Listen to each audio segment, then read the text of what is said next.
Donc deuxième partie sur les médicaments.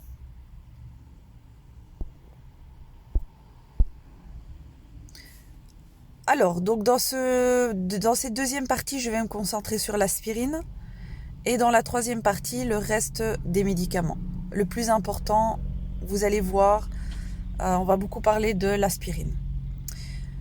Donc ici, vous avez un tableau récapitulatif. Avant de vous parler de ce tableau récapitulatif, vous devez faire une petite correction. Donc vous voyez ici acide acétylsalicylique près de la flèche rouge. Vous mettez acide acétyl, vous rajoutez acétylsalicylique. Donc c'est une faute qui était passée inaperçue, je viens juste de le remarquer. Donc acide acétylsalicylique. Donc ici, acétylsalicylique. Ce n'est pas acide salicylique. Alors, dans les médicaments de ce chapitre-ci, vous avez déjà deux choses. Les antithrombotiques et les anti-hémorragiques. Antithrombotique, qu'est-ce que ça veut dire? Anti, tout le monde sait, thrombotique, ça vient de thrombus. Donc ça vient de caillots. Donc ce sont les médicaments qui empêchent la formation des caillots. Les antithrombotiques. Anti-hémorragique, tout le monde sait maintenant ce que c'est une hémorragie. C'est les médicaments qui empêchent de saigner. Donc d'un côté, vous avez les médicaments qui empêchent de faire des caillots. Donc c'est tous les gens qui ont eu des problèmes cardiaques vont devoir prendre ces médicaments-là. Et les anti-hémorragiques, c'est tous les gens qui saignent de manière anormale. C'est pour stopper le saignement. Donc ici, c'est pour éviter la formation des caillots. Et ici, c'est pour éviter les saignements. Ce sont des classes thérapeutiques. Ce sont des classes thérapeutiques. Vous le notez bien. Je rappelle, vous devez avoir vos cours devant vous et vous annotez comme en classe. Ça ne change pas. Donc les antithrombotiques, c'est une classe thérapeutique. Les anti-hémorragiques, c'est une classe thérapeutique. Donc dans ce chapitre-ci, dans cette vidéo numéro 2, je vais me concentrer sur les antithrombotiques. D'ailleurs, je vous ai posté sur Teams une vidéo qui s'appelle « Sang et coagulation, l'aspirine explication ». Donc vous allez d'abord regarder cette vidéo-là et ensuite vous allez regarder la vidéo avec l'aspirine. C'est pour compléter ce que je vais vous expliquer maintenant. Ici, ce sont les classes, à votre avis, pharmacologiques. Ce sont les classes pharmacologiques. Vous avez les antiagrégants plaquettaires, les anticoagulants et les antifibrinolytiques. Donc les antiagrégants plaquettaires, c'est ça qui m'intéresse. C'est une des parties les plus importantes. Ceux-ci, ce sont, j'imagine que vous comprenez que ce sont des DCI. Ce sont des DCI, des PA. Donc classe thérapeutique, classe pharmacologique et DCI. La plus importante, c'est la première, c'est acide acétylsalicylique. Vous avez aussi le clopidogrel, le dipyridamol, c'est beaucoup moins important. Cette dia est très importante, vous mettez un attention. C'est le cœur de cette vidéo-ci. Donc, je reprends. Antithrombotique, c'est la classe thérapeutique. Antiagrégant plaquettaire, c'est la classe pharmacologique. Qu'est-ce que veut dire anti-agrégant plaquettaire? Anti-agrégant, on l'a déjà dit, c'est on empêche de se rassembler. Une agrégation, c'est quand les choses se mettent ensemble. Donc les fameuses briques se mettent ensemble. Anti-agrégant, on empêche l'agrégation, on empêche les plaquettes de se mettre ensemble. Donc ce sont des anti-agrégants plaquettaires. On empêche les plaquettes de se mettre ensemble. Qui a cette capacité-là? C'est l'acide acétylsalicylique. Acide acétylsalicylique. Donc toutes ces diaci, vous avez l'acide acétylsalicylique qu'on appelle dans le langage courant la fameuse aspirine. Aspirine, ce n'est pas une DCI. Aspirine, c'est une marque déposée. D'ailleurs, c'est le médicament le plus vendu au monde. Vous verrez la petite explication dans la vidéo que je vous ai mis. Donc, l'acide acétylsalicylique, il y a plusieurs DCI en pharmacie. Aspirine C, aspirine Fastab, cardioaspirine, Asaflo. Alors, dans cette diaci, je veux que vous sachiez faire la différence entre ces deux choses-là. Regardez, je trace une ligne au travers. En haut, j'ai ce qu'on appelle l'aspirine classique. Donc ici, c'est l'aspirine classique. Et en bas, on appelle ça la mini-aspirine. La mini-aspirine. Donc, à la pharmacie, l'acide acétylsalicylique est commercialisé sous plusieurs noms. Ce que vous devez retenir, c'est qu'il y a deux grandes familles. Les aspirines qui sont dites classiques et les mini-aspirines. Quelles sont les différences alors? Première différence, ce sont les indications. Donc, dans l'aspirine classique, elle sert à la douleur et à la fièvre. Elle est prise de temps en temps, si nécessaire. Et le dosage de ces comprimés-là est entre 300 et 500 mg. La différence avec la mini-aspirine. La mini-aspirine, l'indication, c'est un anti-agrégant plaquettaire. Ça empêche la formation de caillots et donc ça empêche les infarctus du myocarde. C'est un médicament préventif. Donc vous le notez bien, c'est un médicament préventif. On ne le prend pas quand on a une crise cardiaque, on le prend tous les jours.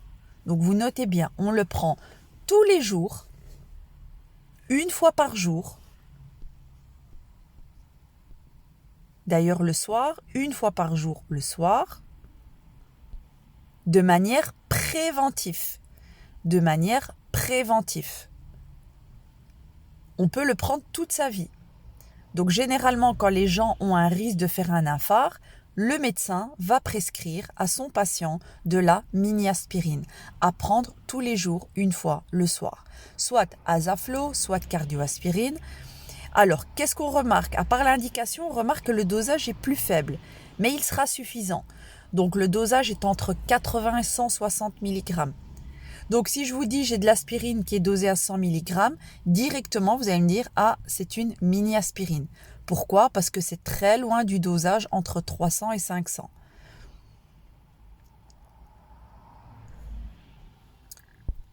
J'ai fait, cette dia n'existe pas dans votre cours, je l'ai fait avec les 5 APA. Donc vous mettez la vidéo sur pause et vous réécrivez tout ça.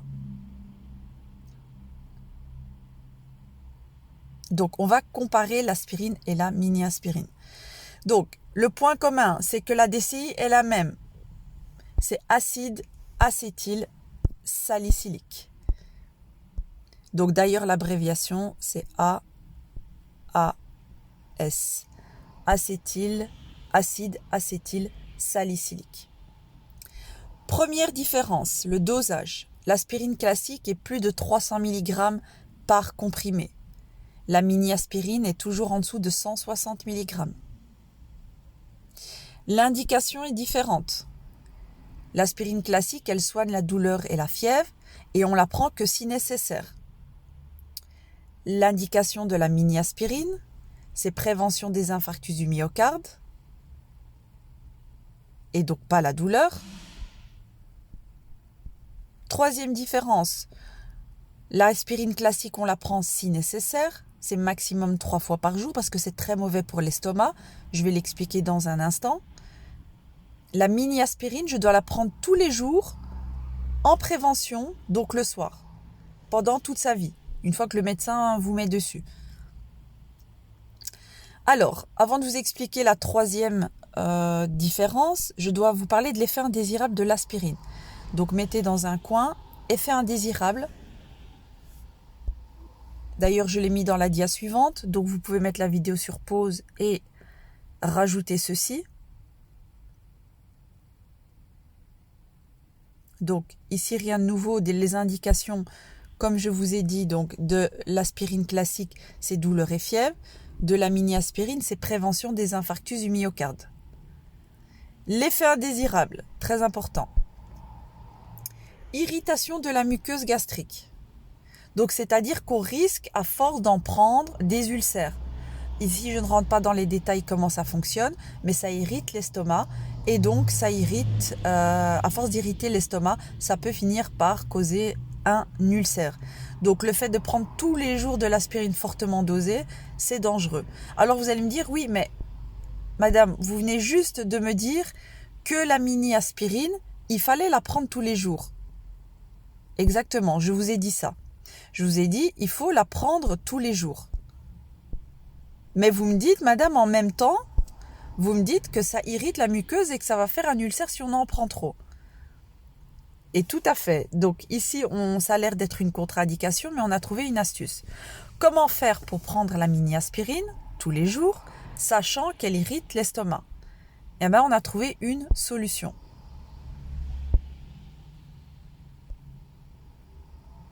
Quelle est cette fameuse solution?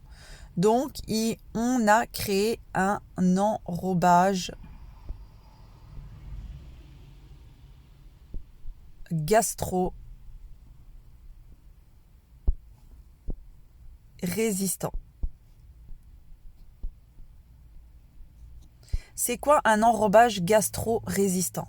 C'est une couche qu'on va mettre autour du comprimé pour rendre ce comprimé moins agressif au niveau de l'estomac.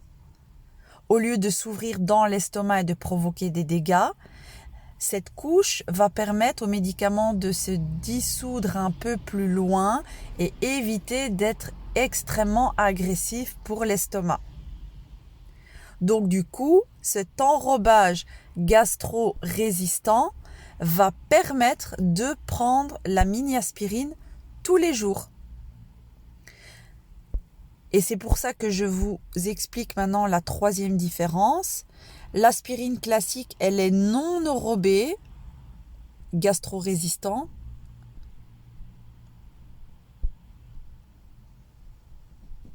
Elle est non enrobée gastro-résistant. Il n'y a pas d'enrobage gastro-résistant.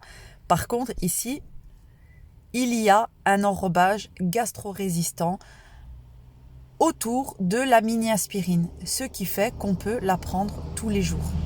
Ça, c'est très important. C'est une question que je pose souvent pendant les EAC, dans les oraux. C'est quelle est la différence entre une aspirine classique et une mini-aspirine? Autre question que je pose beaucoup, sachant que l'effet indésirable de l'aspirine, c'est irritation de la muqueuse gastrique, donc de l'estomac, comment se fait-il qu'on peut la prendre tous les jours? Ça, c'est les questions que je peux vous poser. Si vous savez répondre à ces deux questions-là, c'est que vous avez compris ce cours-ci. Autre point important, donc comme on le dit actuellement, donc l'aspirine empêche l'agrégation plaquettaire, ça va favoriser les saignements. Alors, par exemple, quand on a ses règles, ses menstrues, on ne prend pas d'aspirine.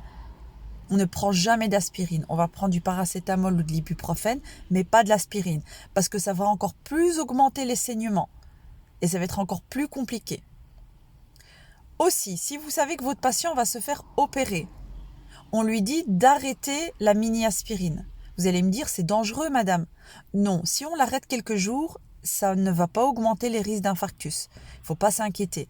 Alors, par exemple, avant une opération des dents de sagesse, avant une opération plus importante, tout risque de saignement. D'ailleurs, le médecin, avant d'opérer le patient, lui demande quel médicament il prend. Pourquoi il lui demande ça? Pour voir si un des médicaments pourrait éventuellement fluidifier le sang, que le chirurgien ne se retrouve pas avec un patient qui est en pleine hémorragie parce qu'il prenait l'aspirine. Donc si le patient ne le dit pas au médecin, ça peut être dramatique. Mais vous, tenez en tête, par exemple, si vous avez un patient habituel, vous savez qu'il prend de l'aspirine. Si jamais vous savez qu'il doit se faire opérer, vous lui dites bien, attention, bien signaler que vous prenez de l'aspirine, monsieur, madame. Pourquoi? Parce que ça fluidifie votre sang et lors de l'intervention, vous allez saigner de manière anormale. C'est comme les douleurs des règles, on ne va jamais donner de l'aspirine parce qu'on sait que l'aspirine fluidifie le sang. Il n'y a pas que l'aspirine, il y a d'autres PA. On a dit, il y a ici, vous avez le clopidogrel et le dipyridamol. Je vous mets juste une dia avec les photos des spécialités. C'est exactement la même théorie que je viens de vous expliquer pour l'aspirine. Et dans la prochaine vidéo, je parlerai du reste. Donc maintenant, bien savoir donc ce schéma-ci. Bien savoir que vous n'oubliez pas de changer ici. C'est acide acétylsalicylique. Antithrombotique, anti-agrégant plaquettaire, l'aspirine. Et puis vous avez d'autres possibilités que l'aspirine. Vous avez le clopidogrel et le dipyridamol. Tout à l'heure, on verra les anticoagulants. Donc, bien faire le point sur l'aspirine, c'est une des molécules les plus importantes en pharmacie. Regardez la vidéo que je vous ai mise, c'est une vidéo canadienne. Bon, ils ont un accent à couper au couteau, mais c'est pas grave, le message est le même partout. Elle est intéressante, elle vous montre un petit peu à quoi sert l'aspirine et comment elle est utilisée. Donc, théorie sur l'aspirine, tout ce que je viens de vous dire, plus la vidéo. Et donc, on se retrouve pour la 3e capsule et la fin de sang et coagulation.